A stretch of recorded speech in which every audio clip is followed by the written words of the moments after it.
Excelente día, tarde o noche para quien esté escuchando mi historia. Mi nombre es Gael Damaso y esta es mi historia. Tuvo lugar hace 2 años, lo recuerdo bien, pues la crisis de pandemia ya se sentía más leve, y por aquel entonces yo me encontraba en un viaje de trabajo. Trabajo para una empresa encargada de llevar a cabo conferencias, y en esa ocasión nos tocó presentar a los autores de algunos libros en una feria de Salamanca, Guanajuato. Nos quedamos en un hotel que contaba con centro de convenciones, no muy lejano a la zona centro del pueblo. Llevábamos como 3 días cuando pasó esto que les voy a contar. Cuando llegamos, me puse a investigar un poco del hotel en internet por si había algún dato o hecho curioso, pero la verdad es que no encontré nada relevante o que llamara mi atención. Visualmente la verdad es que era un hotel muy lindo, algo rústico, pero era una parte de su esencia esa estética. De día, lucía muy bien, pues tenía muchos árboles al interior y eso hacía que algunas aves se quedaran a cantar en el lugar. Llenaba de vida los pasillos del hotel. Algunas de las puertas todavía eran de madera y eran tan pesadas que cuando los encargados las movían, se podía escuchar el crujido de la madera en todo el recinto. Aunque padre, en cierto punto me pareció tétrico. Recuerdo bien que yo estaba saliendo del comedor después de cenar y me encontraba caminando hacia mi habitación, que se encontraba a unos 2 o 3 minutos caminando cuando mucho. Eran como las 10:30 de la noche, según yo, no tan tarde. Solo que hice una parada, junto a la fuente, pues pude observar que una ardilla se encontraba tomando agua y me pareció muy linda. Me llenó de tranquilidad, un momento que contrastó con lo que venía después. Me quedé parado ahí una cosa de 10 segundos. Después de eso, retomé mi camino y dirigí mi mirada hacia el pasillo que me encontraba recorriendo. Solo que algo cambió. Al fondo, logro ver la silueta de un señor, como con una camisa holgada y un sombrero de paja. Un hombre no muy alto, a decir verdad. Les puedo jurar que aquel hombre no estaba cuando yo me encontraba caminando en esa dirección. Me sorprendió, pero no le di tanta importancia. Cruzamos miradas y nos saludamos. Buenas noches. Buenas noches. Di un par de pasos más y volteé a verlo, porque no sé describirlo con exactitud, pero su olor me llamó la atención. Olía como a mueble viejo. En cuanto volteo, habiendo pasado ni 5 segundos, aquel hombre ya no estaba. Se me salió el alma del cuerpo. Comencé a sentir muchísimo miedo. Rápido saqué las llaves de la habitación de mis pantalones, apreté los puños y corrí hacia mi cuarto. Llegué y me fui corriendo al baño. Inmediatamente me lavé la cara y empecé a decir algunas cosas en el espejo. No, esto no puede estar. Estaba asustado por lo que había pasado, así que le marqué a una amiga cercana para desahogarme. Ya después logré tranquilizarme, pero fue un episodio perturbador.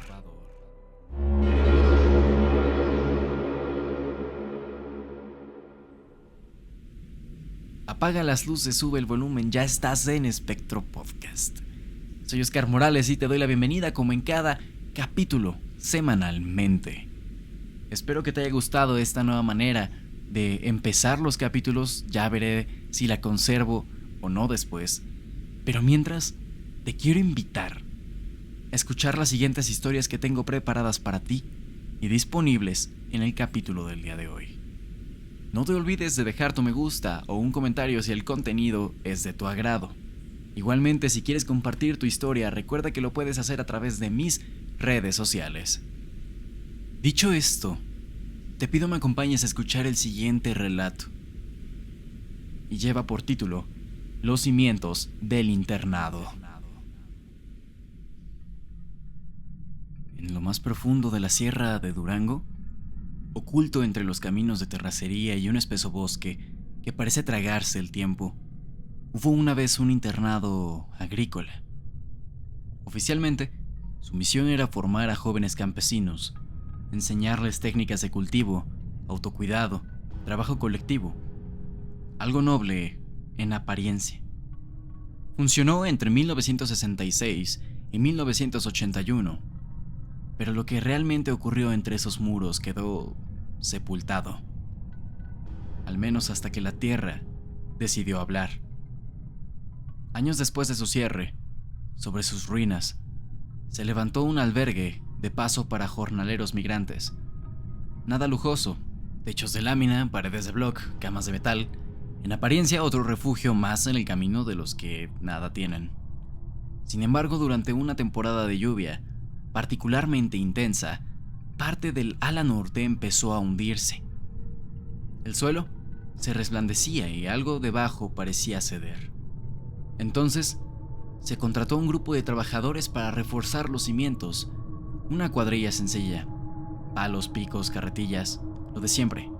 Nadie esperaba encontrar nada extraño. Pero al excavar, uno de ellos golpeó algo duro. No era una piedra, tampoco concreto del original. Era una plancha de cemento, mal hecha, sin el más mínimo estándar de construcción. El capataz, intrigado, ordenó remover la losa. Lo que hallaron debajo no estaba en ningún plano. Una cámara sellada, sin ventilación, sin acceso del interior del edificio, oculta deliberadamente. El olor fue lo primero que los golpeó. Humedad, moho y algo pútrido. Llamaron a las autoridades. Pensaban que quizás era una antigua fosa séptica, un error común en lugares viejos. Pero cuando lograron abrir por completo la entrada, lo que vieron fue una pequeña sala rectangular, de muros agrietados y silencio absoluto. En el centro, esparcidos como si hubieran sido arrojados sin orden, descansaban restos óseos. Al menos una docena, todos adolescentes. No había ataúdes ni lápidas, solo huesos. Algunos aún cubiertos por jirones de uniformes escolares y pequeñas placas metálicas atadas al cuello con alambres. La noticia corrió como pólvora por la región. Se reabrieron archivos olvidados y fue entonces que salió a la luz algo que nadie quería recordar. Durante más de una década, aquel internado no fue un centro de formación, sino una institución de reeducción forzada. Una cosa siniestra para un campo de castigo y desaparición.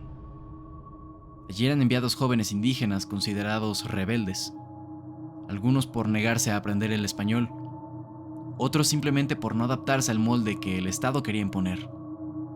No necesitaban juicio, bastaba la firma de un funcionario.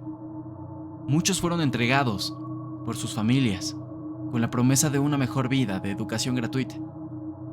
Pero ellos jamás regresaron. El dictador de esta institución era un hombre de apellido Armador, figura rígida, mirada dura. Algunos ancianos aún lo reconocen, siempre vestido de negro, con una libreta bajo el brazo y una regla en la mano. Los rumores decían que los alumnos eran forzados a trabajos extenuantes, desde antes del amanecer, que habían celdas sin ventanas y castigos físicos por cualquier acto de indisciplina. Pero lo más perturbador apareció en los testimonios recuperados por una periodista local que investigó el caso años después. Uno de los exprofesores, ya retirado y gravemente enfermo, confesó haber guardado documentos oficiales. Eran copias de reportes internos. En ellos se hablaba de tratamientos experimentales, inyecciones sin diagnóstico, aislamiento sensorial, pruebas de resistencia física, todo bajo el pretexto de formar hombres fuertes para el campo. Pero había un documento que helaba la sangre. Una carta con membrete estatal y 3 firmas de altos rangos. En ella se autorizaba la eliminación discreta de elementos improductivos para evitar su reincidencia social. Palabras frías, palabras que sellaban condenas. Cuando esa información se filtró a los medios, el escándalo fue inmediato. El albergue construido sobre el internado cerró sus puertas en cuestión de días. Los documentos desaparecieron. No hubo arrestos. La versión oficial fue que no había evidencia suficiente para confirmar que aquellos restos pertenecían a víctimas del internado. El caso se archivó, pero la comunidad no lo olvida. Familias enteras comenzaron a hablar, a recordar. Mujeres que entregaron a sus hijos por un año solo para recibir silencio. Padres que soñaban cada noche con muchachos uniformados caminando entre los árboles, descalzos con la boca cerrada por hilos negros. Historias que parecían delirios, hasta que se supo la verdad. Hoy el lugar está en ruinas. Grafitis en las paredes, techos colapsados, puertas rotas, etc. Pero quienes se atreven a entrar, quienes se quedan en silencio dentro de esas paredes, juran que hay algo que se mueve en el suelo. Dicen que en las noches de tormenta, cuando el viento golpea como látigo las láminas oxidadas, se escuchan golpes secos desde el subsuelo. Como si alguien o algo siguiera en las entrañas de la edificación esperando a salir.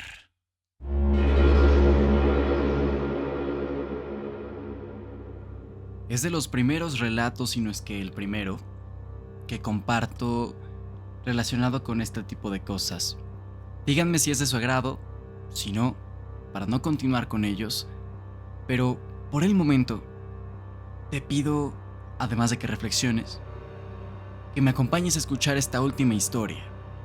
Es un testimonio enviado por una persona de nombre Michael S.G. Acompáñame a escucharlo. Hola, buenas noches, gente. La verdad no sabía si publicar esto porque no estaba seguro de lo que había visto. Lo sigo pensando y siento que fue un sueño o una alucinación, pero pasó. Y espero que alguien me pueda decir qué fue lo que vi. Michael trabaja en el almacén de una ferretería en algún estado del norte del país. Su rutina es sencilla, aunque algo solitaria. Él toma el turno vespertino, que termina a las 8 de la noche. Solo un compañero más trabaja a su lado, pero él se va a las 6:30, así que durante la última hora y media Michael queda completamente solo, entre láminas, tubos, herramientas pesadas, pasillos que parecen infinitos. Aquel día, dice él, no había sido diferente, hasta que lo fue. Ya eran casi las 8, y mientras revisaba su lista de cierre, notó que la luz de una pequeña bodega seguía encendida. Nada raro, a veces en la prisa se dejaba alguna lámpara prendida. Esa bodega es una especie de cuarto anexo del almacén principal, pequeña, de techos bajos, llena de cosas oxidadas, clavos, tarimas viejas. Nadie entra ahí si no es necesario. Michael fue a apagar la luz. Tomó su linterna, más por costumbre que por necesidad, y se acercó a la puerta. El sonido de sus pasos sobre el piso de concreto retumbaba. Todo estaba en silencio, salvo por el eco de sus botas. Giró la llave, empujó la puerta, y un chasquido metálico se oyó al abrir. Fue en ese instante que ocurrió. Al entrar, algo se movió rápido entre los estantes. Una figura pequeña, como una sombra que corría. Michael reaccionó encendiendo la linterna y allí lo vio. Lo describe como un hombrecito. Literalmente una figura humana de no más de 60 centímetros, que no era un niño, y está seguro tampoco era un animal. Tenía un aspecto de viejo, según él, arrugado, encorvado, de movimientos rápidos pero antinaturales, como si los huesos crujieran al correr. Dice Michael que se quedó paralizado, como si su cuerpo se hubiera desconectado del cerebro. La linterna cayó en su mano. Sentía que el corazón se le iba a salir del pecho. Un sudor frío lo empapó. Intentó gritar, pero simplemente no podía. Y ese hombrecillo desapareció entre los estantes. No hizo ruido, no volteó, no dejó ningún rastro. Fueron segundos, pero para Michael fue una eternidad. Cuando por fin logró moverse, no esperó ni un segundo más. Salió corriendo de la bodega de golpe. Puso el candado con manos temblorosas y se alejó sin siquiera apagar la luz. Recuerda que sus manos temblaban tanto que apenas pudo sacar un cigarro. Se fumó 4 en menos de 20 minutos. Sentía que el corazón seguía acelerado. Tenía los nervios hechos trizas. Y lo más inquietante, esa bodega, según Michael, está cerrada todo el día. Nadie entra sin llave, nadie puede esconderse allí. Y Michael había estado completamente solo desde las 6:30 de la tarde. Entonces, ¿qué fue lo que vio? Desde que lo contó, algunos compañeros se burlaron. Otros le dijeron que había sido el cansancio, el encierro, el estrés. Pero otros guardaron silencio. Uno incluso le confesó que meses antes había sentido que algo lo observaba desde esa misma bodega. Nunca dijo más. Los más supersticiosos comenzaron a especular. Algunos dijeron que podría ser un duende o algún chaneque. Pero estamos hablando de un almacén. ¿Qué haría algo de ese tipo en un lugar tan industrial? ¿Y si no era eso? Otros mencionan que quizás era una entidad creada por la energía de quienes trabajan en ese mismo lugar. Entre fatiga, tensión, emociones, una especie de criatura que se forma con los pensamientos oscuros y después aparece. Lo único cierto es que desde ese día Michael no volvió a entrar solo a ese cuarto, según él, ni siquiera de día. Y cada vez que pasa junto a la puerta jura escuchar un sonidito, como pasos diminutos entre cajas, uñas y una respiración pequeña como de un perro. Tal vez fue una alucinación, tal vez no. Pero la próxima vez que te quedes solo en tu trabajo, de noche, y sientas que alguien te observa desde un rincón oscuro, quiero que recuerdes la historia que Michael nos contó aquí. Y en aquel hombrecillo, posible duende, que estaba escondido entre los estantes. Hoy te compartí 3 historias totalmente diferentes entre sí. Una más relacionada a los fenómenos de los fantasmas. Una más real, apegada a la historia. Y una más allegada hacia estas historias de duendes chaneques que he tenido la oportunidad de compartir contigo a lo largo de este podcast. Quiero que me dejes saber cuál fue tu historia favorita. Y si tienes alguna historia, no te olvides de compartirla en la caja de los comentarios. Esta fue tu dosis semanal de historias de terror. Recuerda que yo te espero en un próximo episodio, aquí mismo, la semana que viene. Espero que tengas una excelente semana. Nos vemos pronto.